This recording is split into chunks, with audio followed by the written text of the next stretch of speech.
Bonjour et bienvenue sur la chaîne du spiritisme expliqué. Publié en 1857, le Livre des Esprits est l'ouvrage fondateur du spiritisme, qui expose les principes de la philosophie spirit. Son auteur, Allan Kardec, était un ancien pédagogue. Et pourtant, malgré son style d'une grande clarté, certains passages sont difficiles à comprendre pour le lecteur d'aujourd'hui. Qu'est-ce que le somnambulisme, sur lequel Kardec revient à de nombreuses reprises? Qu'est-ce que le magnétisme animal? Pourquoi ces concepts occupent-ils une place si importante dans les livres de Kardec? Nous allons aujourd'hui replacer ces notions dans le contexte du 19e siècle et tenter d'apporter un éclairage sur toutes ces questions.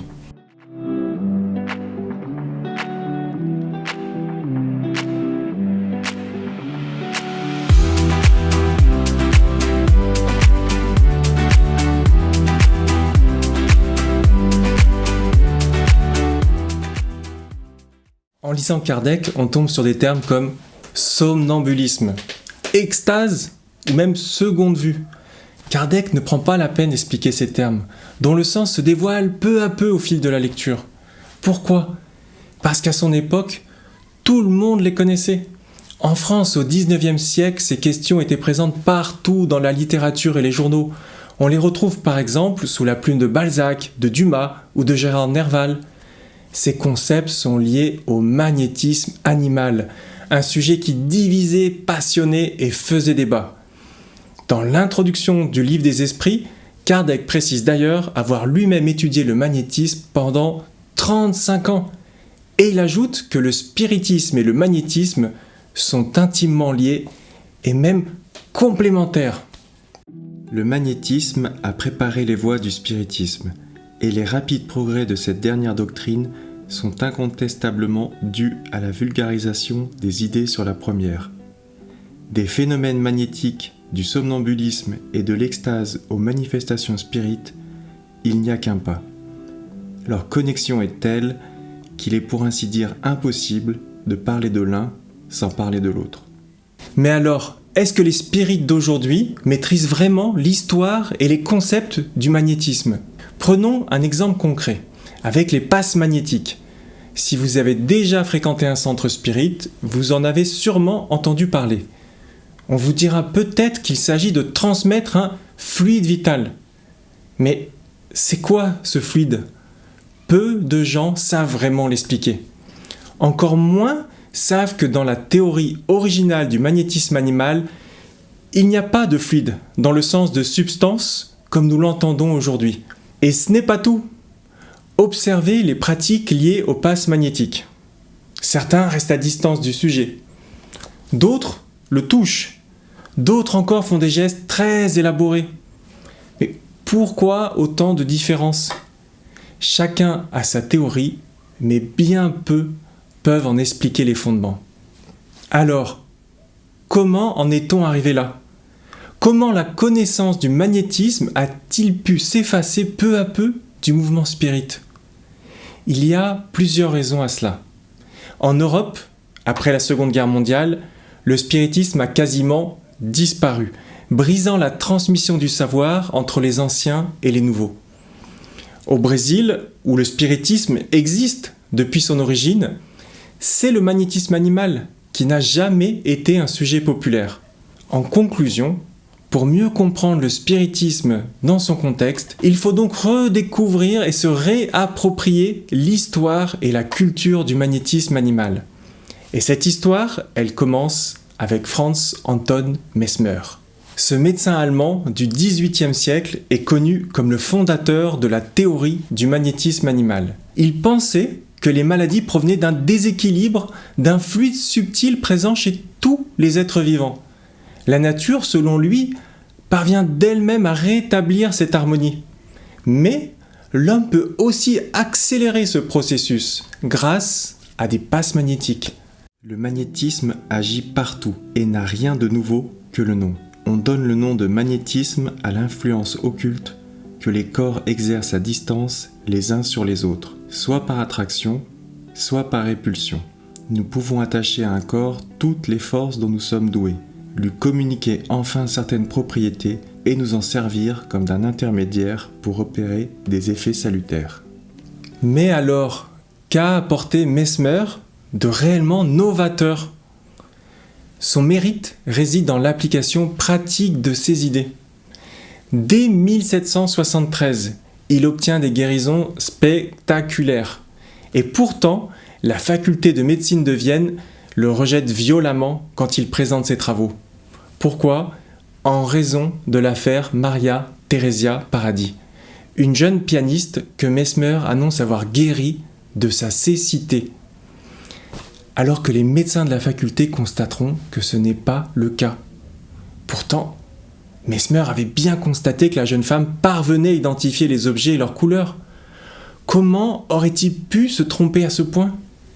Il ne soupçonnait pas qu'elle ait pu percevoir ces informations mentalement, directement dans l'esprit de Mesmer, et non pas visuellement. Nous reviendrons sur ce point dans une prochaine vidéo. Ridiculisé, accablé par l'échec et le doute, Mesmer quitte finalement Vienne et l'Autriche. Il rejoint finalement Paris en 1778, bien décidé à faire reconnaître sa découverte. Mesmer a élaboré une théorie pour expliquer le magnétisme animal, mais il ne peut pas la partager directement, car contrairement à ce qu'on pourrait penser aujourd'hui, c'est une théorie matérialiste qui ne serait pas acceptée par le dogmatisme religieux ambiant. Il adopte alors la stratégie de montrer des résultats pratiques avant d'énoncer sa théorie. Il propose ainsi un défi pour le moins audacieux à la faculté de médecine de Paris. Faire choix de 24 malades, dont 12 seraient réservés par la faculté pour être traités par les méthodes ordinaires. Les 12 autres seraient remis à l'auteur qui les traiterait suivant sa méthode particulière. Le choix des malades serait fait par la faculté, la répartition des malades se ferait par la voie du sort.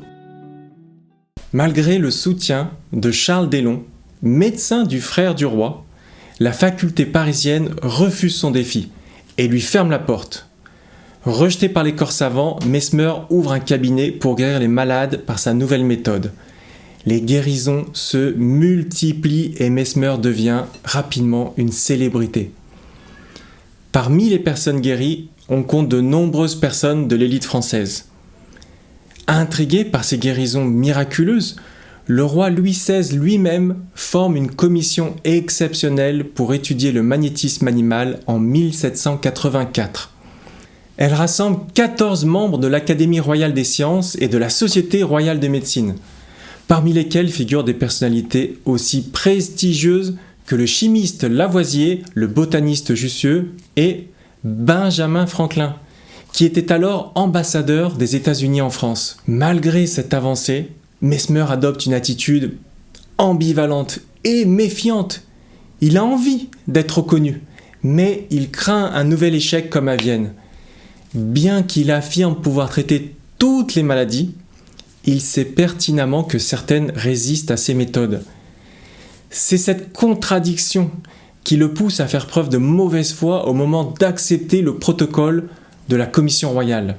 Face à ces hésitations, la commission décide d'étudier non pas Mesmer, mais Dellon, qui avait commencé à pratiquer le magnétisme en imitant Mesmer à son insu. Dellon ouvre grand les portes aux commissaires, leur permettant d'examiner librement les patients qui, abandonnés par la médecine traditionnelle, ont été pris en charge par lui.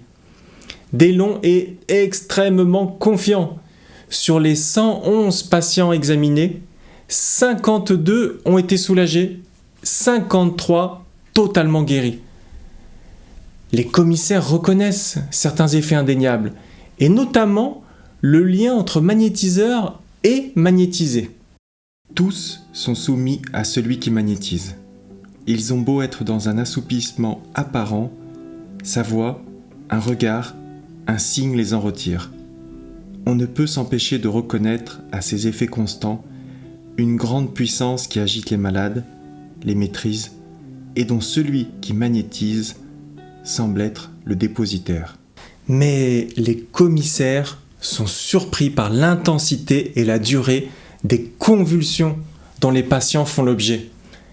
Selon Mesmer, ces crises bien que spectaculaire et pénible pour les patients, constitue un processus salutaire. Il y voit la confirmation moderne du principe d'Hippocrate selon lequel les crises sont un moyen pour l'organisme d'expulser les toxines. Afin de vérifier le magnétisme, Lavoisier a alors l'idée brillante d'introduire une innovation pour l'époque, des tests en double aveugle. Des passes magnétiques simulées sont ainsi faites sans prévenir les patients. Et devinez quoi ?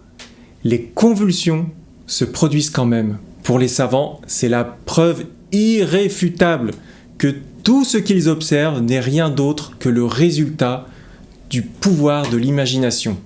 Attouchement, imagination, imitation, telles sont les vraies causes des effets attribués à cet agent nouveau, connu sous le nom de magnétisme animal. Loin d'enterrer le sujet, les conclusions de la commission soulèvent des débats. Comment une simple pression sur l'épaule pourrait-elle provoquer des convulsions par imagination ? Comment expliquer que Mesmer provoque des convulsions à distance simplement en pointant un doigt dans la direction du sujet, alors même que ce dernier se trouve soit de dos, soit dans une autre pièce, sans aucune conscience de l'intervention ? Comment les magnétiseurs provoquent des contractions de muscles sans même les toucher chez des personnes endormies et même des nourrissons? Comment l'imagination peut-elle agir sur une personne endormie et inconsciente de l'expérience ? D'ailleurs, un membre de la commission refuse de signer le rapport. Jussieu. Dans un mémoire séparé, il admet l'existence d'une influence d'un individu sur un autre et affirme que certains phénomènes observés ne peuvent pas s'expliquer par la seule imagination. Mesmer gagne de nombreux partisans qui le persuadent de former une centaine de personnes pour transmettre sa pratique. Parmi elles figure le chimiste Berthollet et le marquis de Lafayette. Mais c'est un autre marquis, Puységur, qui va se révéler déterminant. Contrairement à Mesmer, qui est très sollicité, Puységur a le temps de suivre ses patients individuellement et de mener des expérimentations dans son domaine de Buzancy. Un jour de 1784, en traitant Victor Rass, le fils de son régisseur, il observe un phénomène inattendu. Le jeune homme tombe dans un état étrange, ni tout à fait endormi, ni tout à fait éveillé. Malgré ses paupières closes et son air endormi, Victor Rass peut parler. Et ce simple paysan, qui ne parle habituellement que patois, se met soudain à s'exprimer dans un français parfait. Ses facultés intellectuelles semblent décuplées. Et plus troublant encore, il semble capable de lire dans les pensées de Puységur. C'est avec cet homme simple, ce paysan, homme grand et robuste, âgé de 23 ans, actuellement affaissé par la maladie, ou plutôt par le chagrin, c'est avec cet homme, dis-je, que je m'instruis, que je m'éclaire. Quand il est dans l'état magnétique, ce n'est plus un paysan niais, sachant à peine répondre une phrase, c'est un être que je ne sais pas nommer. Je n'ai pas besoin de lui parler, je pense devant lui, et il m'entend, me répond. Rapidement, de nombreux autres patients tombent dans un état similaire, qui rappelle le somnambulisme naturel, ce trouble du sommeil pendant lequel des personnes marchent et accomplissent des actions complexes sans en avoir conscience.